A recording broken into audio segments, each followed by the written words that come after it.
पति उद्दंड स्वभाव का था, पर उसका पत्नी से बहुत लगाव था। प्राय होता भी है।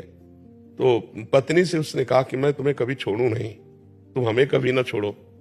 ऐसा हो सकता है कि हम कई जन्म साथ रहे? तो वो विद्वान थी, उसने कहा ऐसा कभी नहीं हो सकता, ये केवल इसी जन्म में है। तो उसने कहा मैं तुम्हें कभी नहीं छोड़ना चाहता। तो बोले एक उपाय है, आप भगवान का भजन करो और भगवान से मांगो, तो अगला जन्म भी भगवान दे देंगे और हमारा आपका संयोग करा देंगे। तो उसने कहा कैसे भगवान का भजन करें? तो उनका हमारे गुरुजी हैं, आएंगे, हम आपको दीक्षा दिला देंगे। तो उनके गुरुजी जब समय पे आए तो उन्होंने दीक्षा के लिए कहा, तो गुरुजी ने कहा स्नान करके आओ। तो गांव के बाहर नदी थी, स्नान करने के लिए गए तो 4-6 मील गए। उन्होंने कहा जा रहे हो? बोले आज गुरुजी आए दीक्षा ले। अरे यार कहाँ हंस रहे हो? तो वो ऐसे आ गया, उसने कहा हम दीक्षा नहीं लेंगे ऐसे। तो उनका देखो हमने भी प्रार्थना भगवान से की है कि अगला जन्म कम से कम हमारा तुम्हारा साथ हो, और अगर तुम भजन करते तो हमारी बात भगवान सुन लेते, लेकिन तुम भजन नहीं कर रहे हो, इसलिए मुझे लग रहा है हमारा तुम्हारा साथ इसी जन्म तक है।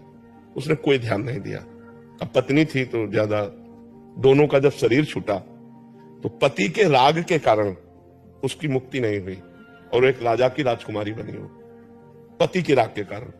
और पत्नी भजनानंदी थी तो उसके संकल्प के अनुसार वो अपने कर्मानुसार जड़ योनि हाथी की प्राप्त किया, पर उसी राजा के यहाँ जहां बहुत से हाथी रहते थे उनमें हाथी का बच्चा बनकर के वो आया। अब वो पशु था तो उसको पूर्व जन्म में ऐसी पत्नी तपस्विनी मिली थी, तो उसके प्रताप से जब राजकुमारी को देखा तो उसको याद आ गया तो मेरी पत्नी है।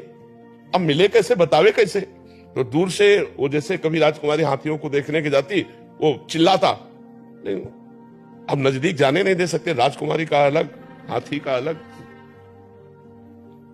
जब राजकुमारी का स्वयंवर का दिन आया, नए नए हाथियों को सजा के खड़ा किया, तो वो भी 9 किशोर अवस्था का हाथी हुआ, तो रो रहा था, खाना पीना सब छोड़ दिया था। तो महावत ने राजा से, इस हाथी को कोई रोग नहीं, हमने चेक करवाया, पर ये न खा रहा है न पी रहा है, रुदन आंसू चल रहे हैं इसके। राजकुमारी भजन करने, तुम एक पूरी पैकेट रोज अगरबत्ती लगाओ और अधर्मा आचरण करो, भगवान मिल जाए तो मुझे बता देना। भगवान तुम्हारी खुशबू जो भगवान को अगरबत्ती से देना चाहते हो तुम्हारे भाव की है, तुम्हारे भाव तो दुर्गंध युक्त है।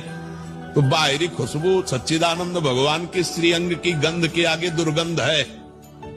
चाहे जितना बढ़िया इत्र हो, अगर आपका भाव शुद्ध नहीं है तो वो इत्र भगवान के लिए दुर्गंध के समान है।